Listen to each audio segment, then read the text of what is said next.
yata, magkano? 10? 9. O, di, tapos plus 10%, yung mga pasabay. Pwede ka magbenta pa rin, masarap siya. Oo, parang ang popcorn yan eh. Pag nilagay mo. Ang yaman! Wow.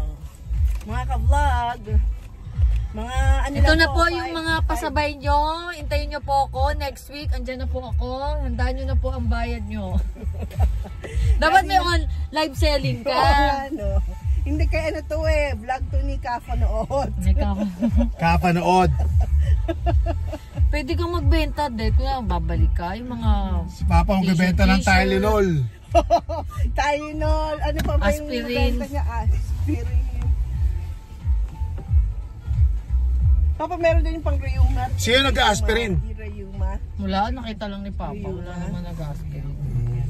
Parang nakita lang ni Papa na. May ano po doon, murang-mura na. Pag-rheuma, CSM. Talo, driver na. Financier pa. Lugi. Lugi. Kayo na, ikaw naman, minsan lang kayo magkita ng sister at mo. Uber driver. Mga bawi-bawi lang. 20 years Abonado kasi mga pa. ka-vloggers eh. Abonado pa. Sarap. Kulang pa nga dapat mga ka-vlog. Mga ka-vloggers. Ito na po ang aking babayaran.